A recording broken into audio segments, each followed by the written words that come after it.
Hello दोस्तों, आज जो मैं एक्सप्लेन करने जा रहा हूँ इस एनिमे का नाम zombie 100 bucket list of dead है। तो चलो शुरू करते हैं। एपिसोड के स्टार्टिंग में हम एक लड़के को देखते हैं जिसका नाम अकीरा होता है। ये एक ज़ॉम्बी मूवी देख रहा होता है जिसका हीरो हजारों ज़ॉम्बी से जान बचाकर भाग रहा होता है। अकीरा मन में सोचता है कि काश ये उस हीरो की जगह खुद होता। सुबह के 4 बजने वाले थे तो अकीरा सो जाता है क्योंकि उसे कल काम पर भी जाना था और सभी की तरह वह भी काम पर नहीं जाना चाहता था। इसके बाद सीन 3 साल पहले का दिखाया जाता है जब अकीरा का जॉब बड़ी कंपनी में लगा था। जॉब के पहले दिन अकीरा बहुत खुश था। कंपनी में काम कर रहे सभी लोग उसे अच्छे से वेलकम करते हैं, जो देख अकीरा बहुत खुश था क्योंकि उसे वही जॉब मिला था जो हमेशा से सपने देखा करता था। अब अकीरा को लगता था कि उसकी लाइफ में सब अच्छा होगा। अकीरा का बॉस उसे उसका टेबल दिखाकर वहाँ से चला जाता है और तभी उसकी टक्कर सावरी नाम की एक लड़की से होती है। अकीरा उसे देखते ही रह जाता है। सावरी अकीरा को यहाँ वेलकम करती है और कहती है उसे कभी प्रॉब्लम आए तो वह उससे पूछ सकती है। शाम को उसके कोवर्कर उसे एक बार में ले जाते हैं और उसके पहले दिन के लिए सेलिब्रेट करते हैं। अकीरा को बार में सावरी भी दिखाई देती है। वह बहुत सुंदर लग रही थी। अकीरा डिसाइड करता है कि वह बहुत मेहनत से काम करेगा और सावरी को इम्प्रेस करके अपनी गर्लफ्रेंड बना लेगा। पार्टी खत्म होने के बाद अकीरा ये देखकर थोड़ा चौंक जाता है कि सभी लोग अपने घर जाने के बजाय वापस ऑफिस जा रहे थे। दरअसल कंपनी में इन लोगों को इतना काम मिलता है कि रात में ओवर टाइम करना पड़ता है। अकीरा जॉब के पहले ही दिन पूरी रात काम करता है। 2 रातें काम करने के बाद ही अकीरा ऑफिस से निकलता है। वो कुछ ही घंटे सोता है और सुबह हो जाती है। अकीरा थक गया था लेकिन फिर भी खुद को मोटिवेट करता है कि ये डिसीजन उसने खुद का है और वो पूरे मन से काम करेगा। वो पूरे जोश से कंपनी जाता है। उसे पता चलता है कि एम्प्लॉय को कई सारी छुट्टियां मिलती है लेकिन कोई उसे लेता नहीं। कई लोग तो ऑफिस में ही सो जाते हैं और इन्हें ओवर टाइम का पैसा भी टाइम पर नहीं मिलता। ये लोग सारा दिन सिगरेट या तो कोल्ड ड्रिंक पीते हैं। इनका बॉस बहुत खड़ूस है और बात बात पर इन्हें चिल्लाता रहता है। ऐसे ही काम करते अकीरा को यहाँ 1 साल हो जाता है। उसे ये भी याद नहीं था कि उसने आखिरी बार कब नहाया था। आज एक एम्प्लॉय ने जॉब छोड़ दी थी और उसका काम भी अकीरा को दे दिया जाता है। अकीरा सोचता है कि काश उस पर कोई मिसाइल आकर गिर जाए। तभी सॉरी उसके लिए लंच लेकर आती है क्योंकि काम के चक्कर में वो लंच करना भूल गया था। सॉरी के कारण ही अकीरा यहाँ टिका था लेकिन उसने सॉरी को आज तक अपनी फीलिंग के बारे में नहीं बताया। पर उसी दिन अकीरा को पता चलता है कि उसका बॉस रोज सॉरी को अपने ऑफिस में बुलाकर उसका फायदा उठाता है। कुछ और समय बीतता है। अकीरा की हालत खराब हो गई थी और उसे समझ नहीं आ रहा था कि वो अब भी ये जॉब क्यों कर रहा है। अगर ये जॉब छोड़ दे और दूसरी कंपनी इससे भी बुरी निकली तो। 3 साल में अकीरा एक गुलाम बन गया था। काम की वजह से अकीरा डिप्रेशन में जा चुका था। एक बार तो अकीरा का मन खुदकुशी करने का होता है ताकि वो इस गुलामी भरी जिंदगी से आजाद हो जाए। रात को अकीरा घर आकर टीवी देखता है। उसका कमरा नूडल के पैकेट से भर गया था क्योंकि कुछ ढंग का खाने के लिए उसके पास टाइम ही नहीं था। अकीरा को इससे कोई फर्क नहीं पड़ता क्योंकि वो सिर्फ अपने दिन काट रहा था और उसकी जिंदगी के सारे रंग उड़ चुके थे। अगली सुबह अकीरा काम पर जाने लगता है पर वो देखता है कि उसे अपने बिल्डिंग मैनेजर को पार्किंग रेट देना है। रेंट देने के लिए अकीरा मैनेजर के पास जाता है लेकिन वो देखता है कि उसका मैनेजर किसी लड़की को जानवर की तरह खा रहा था क्योंकि उसका मैनेजर ज़ॉम्बी बन गया था। वो मैनेजर अकीरा को भी खाने के लिए दौड़ता है। अकीरा यहाँ से भागने लगता है लेकिन बाहर उसे और भी ज़ॉम्बी मिलते हैं। सबसे बचते हुए अकीरा ऊपर की तरफ भागने लगता है और मन में सोचता है कि सारे लोग ज़ॉम्बी कैसे बन गए और यही चलता रहा तो मैं ऑफिस के लिए लेट हो जाऊंगा। भागते हुए अकीरा ऑफिस की छत पर आ जाता है और देखता है कि ये ज़ॉम्बी वायरस पूरे शहर में फैल गया है और सभी लोग ज़ॉम्बी बन गए थे। इसका मतलब अब अकीरा को काम पर नहीं जाना पड़ेगा। ये सोचकर अकीरा बहुत खुश हो जाता है और अपनी आईडी कार्ड निकाल कर फेंक देता है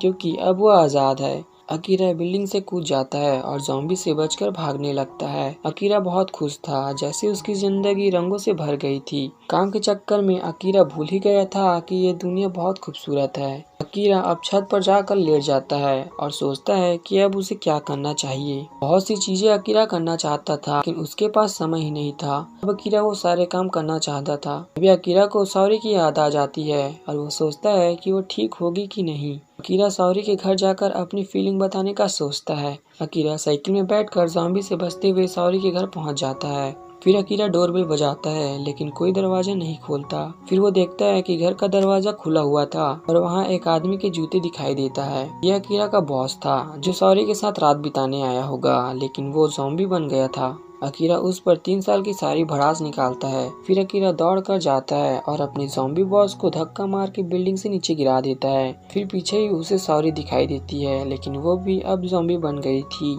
अकीरा को ये देखकर बहुत दुख होता है। फिर भी अकीरा अपना प्यार कन्फेस करता है। अब ज़ॉम्बी सॉरी अकीरा को खाने दौड़ती है। अकीरा अपने पहले प्यार को अलविदा कहकर वहाँ से भाग जाता है। शाम को अकीरा एक सुपरमार्केट में जाकर बैठा होता है और सोचता है कि उसे अब कभी भी काम पर नहीं जाना पड़ेगा। ये एक सपने जैसा है। ये कोई नहीं जानता कि उनकी मौत कब होगी, लेकिन फिर भी किसी के पास वो चीजें करने का टाइम नहीं है जो वो करना चाहते हैं। अकीरा अब सुपरमार्केट के अंदर जाकर एक डायरी लेता है। उसमें अपनी बकेट लिस्ट बनाता है, यानी सब ऐसी चीजें जो वो मरने से पहले करना चाहता है। हेलो भाई लोग, ये ज़ॉम्ब 100 बकेट लिस्ट ऑफ डेथ का सेकंड एपिसोड है। तो एपिसोड की स्टार्टिंग में अकीरा को दिखाया जाता है। अकीरा के दिन की शुरुआत एक फ्लैशबैक से होती है। एक दिन अकीरा को 100 डिग्री बुखार था, लेकिन फिर भी उसका बॉस उससे काम करवाता है और उसका बॉस कहता है जब तक सारा काम खत्म नहीं हो जाए तब तक कोई भी घर नहीं जाएगा। उस दिन छुट्टी मांगना जिस दिन तुम मर जाओ। और अचानक अकीरा डरते हुए जग जाता है। उसे पता चलता है कि वो सपना देख रहा था। अब तो उसे काम पर जाना ही नहीं है क्योंकि सभी ज़ॉम्बी बन गए थे। अकीरा बालकनी में आकर कहता है कि आज से छुट्टियां शुरू हो गई है और अब वो बहुत मजे करने वाला है। सबसे पहले अकीरा अपने कमरे की सफाई करता है क्योंकि पिछले 3 साल से उसने अपना कमरा साफ नहीं किया था। अकीरा आज दिन भर बियर पिएगा और आराम करेगा। अकीरा अपने फ्रिज में से एक बियर निकाल कर पीने लगता है और उसे वो बियर बहुत अच्छी लगती है। ये जगह उसे स्वर्ग जैसी लग रही थी क्योंकि उसे अब कोई काम नहीं करना था। न्यूज में दिखाया जाता है कि पूरे शहर में तबाही मची हुई है, लोग ज़ॉम्बी बन गए हैं और न्यूज स्टूडियो में ज़ॉम्बी का हमला हो रहा था। इंटरनेट और फोन लाइन बंद हो गई है और सरकार की ओर से उन्हें कोई जानकारी नहीं मिली है। इतने में ज़ॉम्बी उस रिपोर्टर को मार देता है। अकीरा इसमें ध्यान नहीं देता और एक और बियर लेने जाता है, लेकिन उसके फ्रिज में कोई बियर नहीं था। अकीरा नीचे ज़ॉम्बी को देखता है और फैसला करता है कि वो बियर लेने बाहर जाएगा। अकीरा की बिल्डिंग में हम एक कपल को देखते हैं जो अपने कमरे में थे। उन्हें समझ नहीं आता कि वो क्या करे। तभी उन्हें अकीरा दिखाई देता है जो कि पाइप से नीचे उतर रहा था। वो उसे देखकर चौंक जाते हैं। अकीरा उन्हें बताता है कि वो इनका पड़ोसी है। सीढ़ियाँ ज़ॉम्बी से भरी थी इसलिए वो पाइप से जा रहा है। वो लोग अकीरा को चिंता करके उसे अपने घर में आने को कहते हैं, लेकिन अकीरा को किसी बात की टेंशन नहीं थी। अकीरा उनसे कहता है कि वो जनरल स्टोर से कुछ सामान लेने जा रहा है और वो उनके लिए भी कुछ लेकर आ जाएगा। इतना बोलकर अकीरा नीचे उतर जाता है और अपनी साइकिल में बैठकर स्टोर की तरफ जाने लगता है। अकीरा नोटिस करता है कि ज़ॉम्बी की तादाद कल से ज्यादा हो गई थी। कुछ देर में अकीरा जनरल स्टोर में पहुंच जाता है और हम देखते हैं कि वहाँ एक और साइकिल खड़ी हुई थी जिसके ऊपर एक कैमरा भी लगा था। अकीरा बियर बियर चिल्लाता हुआ अंदर जाता है और अचानक ही चुप हो जाता है क्योंकि अंदर एक लड़की थी जो कुछ जरूरी सामान लेने आई थी। अकीरा उससे बात करने की कोशिश करता है लेकिन वो इसे इग्नोर कर रही थी और फिर वो लड़की यहाँ से जाने लगती है। अकीरा उसे रोकते हुए कहता है कि उन्हें एक दूसरे का मोबाइल नंबर ले लेना चाहिए। वो लड़की कहती है अपनी जान जोखिम में डालकर सिर्फ बियर लेने आया है बेवकूफ़, उसे सिर्फ ज़रूरी सामान के लिए रिस्क लेना चाहिए और जिस लड़के को रिस्क के बारे में नहीं पता वो उससे टीम अप नहीं कर सकती। इससे उसके जिंदा रहने की चांसेस कम हो जाएगा। इतने में ज़ॉम्बी स्टोर के अंदर आकर उस लड़की की तरफ दौड़ते हैं।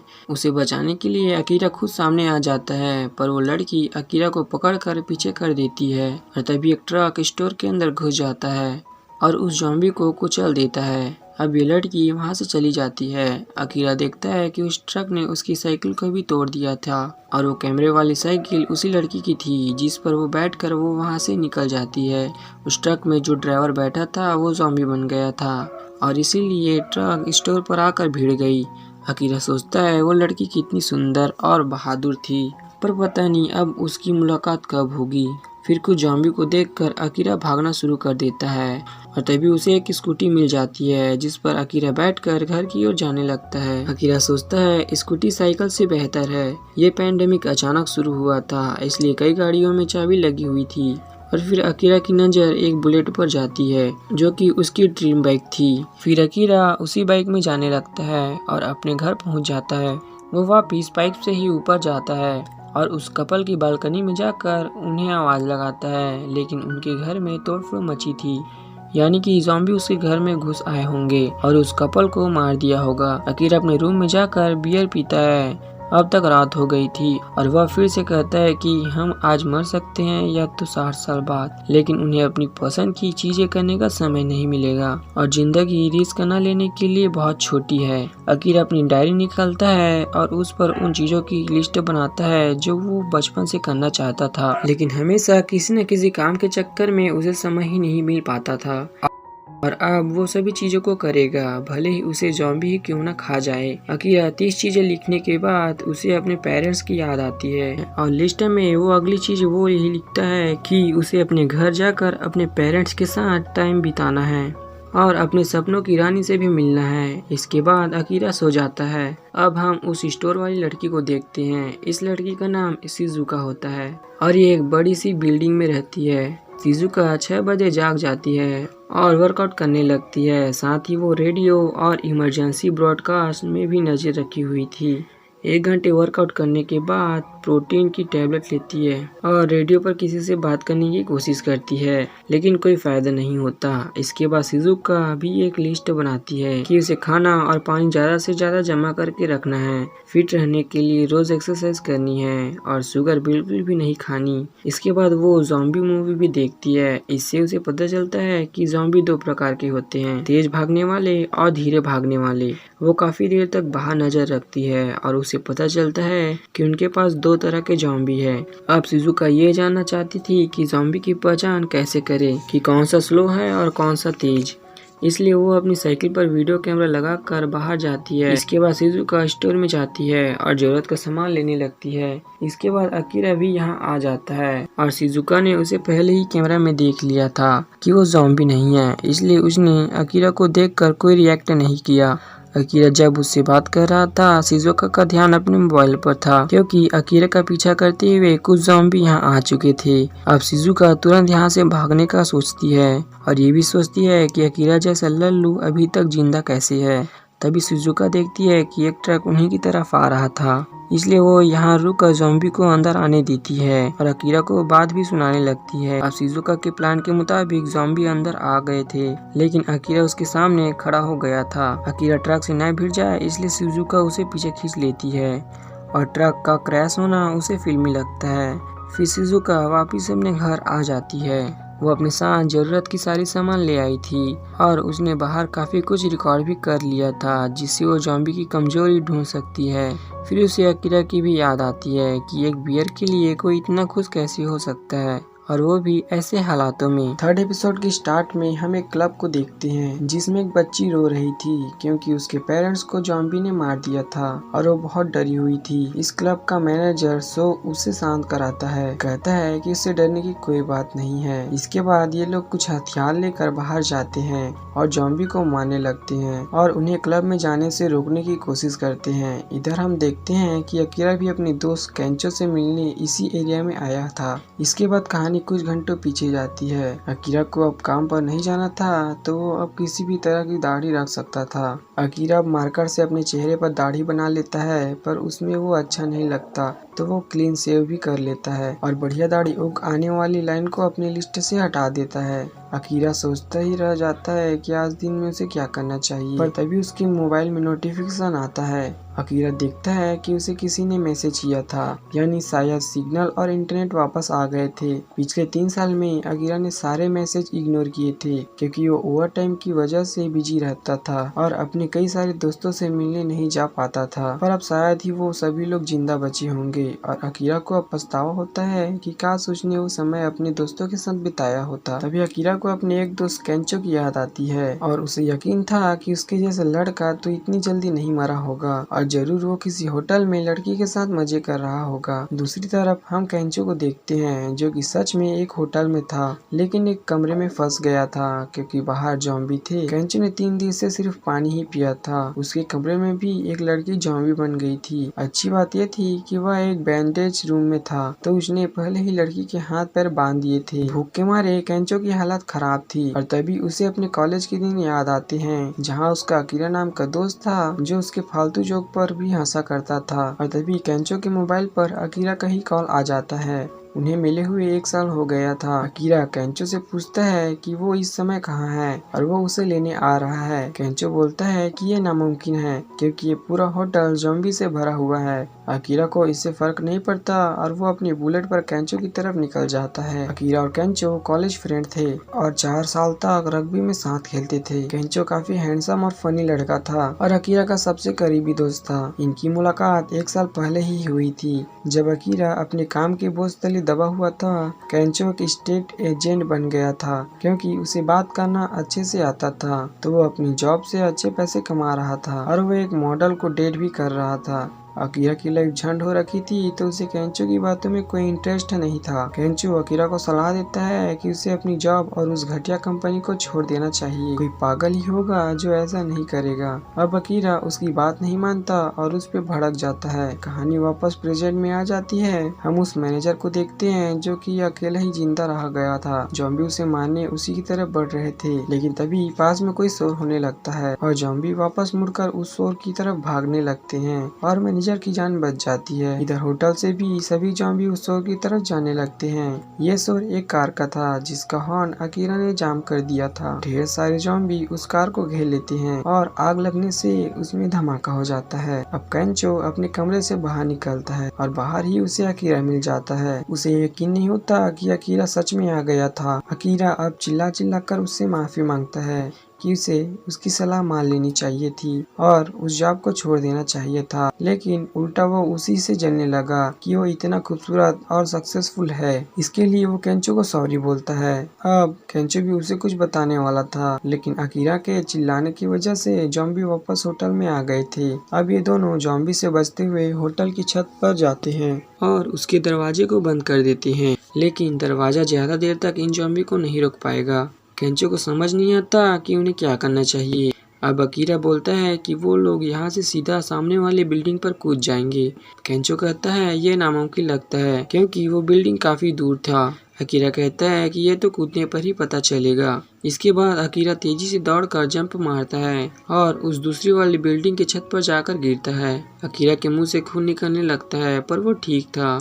अब वो केंचो को भी छलांग लगाने को कहता है, पर केंचो को डर लग रहा था। वो अकीरा से माफी मांगते हुए कहता है कि उससे ये नहीं होगा, लेकिन मरने से पहले वो अकीरा से कुछ कहना चाहता था। असल में केंचो को भी अपनी जॉब पसंद नहीं थी। वो रोज अपने चेहरे पर स्माइल रख के लोगों से झूठ बोलता था और उन्हें बुरे कॉन्ट्रैक्ट्स दिलवाता था ताकि उनकी कंपनी को फायदा हो सके। मॉडल्स को डेट करना, बड़े बड़े लोगों से मिलना, इन सभी कामों से उसे कभी खुशी नहीं मिली थी। वो तो बस खुश होने का दिखावा कर रहा था। इसके लिए वो भी अकीरा से माफी मांगता है। केंचो आगे कहता है कि वो ऐसी जॉब करना चाहता था जिससे वो अपने क्लाइंट को हंसा सके।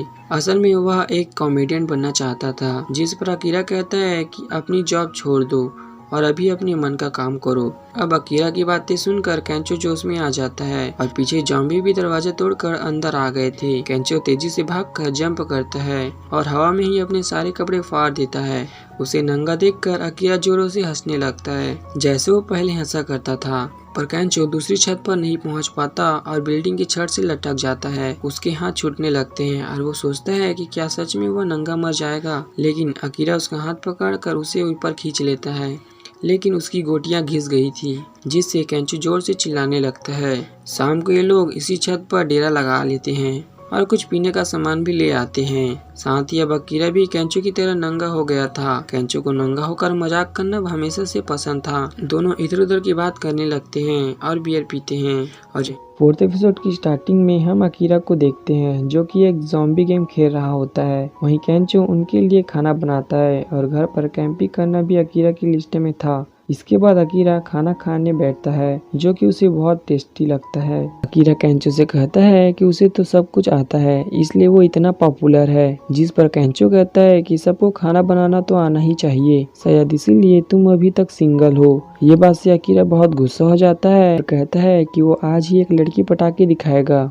फिर वो दोनों छत से नीचे देखते हैं कि नीचे तो कोई भी जिंदा नहीं था, तो लड़की तो बहुत दूर की बात है। इसके बाद केंचो अकीरा की बकेट लिस्ट पढ़ने लगता है कि उसे एक एयर होस्टेस के साथ डिनर करना है। केंचो को ये चीज नामुमकिन सी लगती है और वो ये भी देखता है कि अकीरा ने सिर्फ नंबर 33 तक ही लिस्ट लिखा था।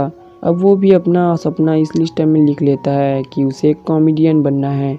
अकीरा उसे रोकते हुए कहता है कि ये लिस्ट उसकी है और अब उसे ये भी काम करना पड़ेगा, जिस पर केंचो कहता है कि वो दोनों साथ में इस लिस्ट को कंप्लीट कर सकते हैं और अगर अकीरा नहीं आता तो केंचो उस होटल में ही मर गया होता, इसलिए अब वो दोनों इस लिस्ट को पूरा करेंगे।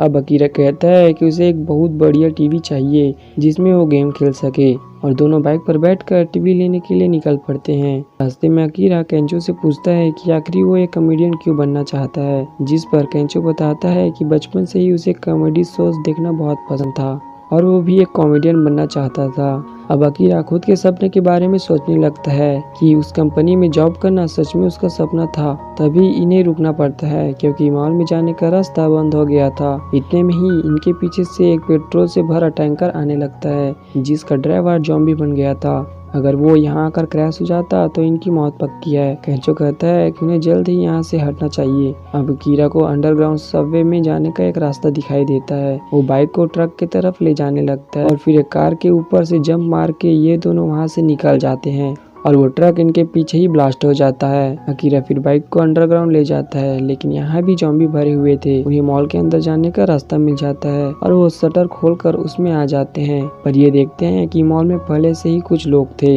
यहाँ 3 लड़कियाँ और एक आदमी था जो इन दोनों से पूछते हैं कहीं ये इन्फेक्टेड तो नहीं है और ये सब बुरी तरह से डरे हुए थे क्योंकि चारों तरफ ज़ॉम्बियों ने इन्हें घेर रखा था।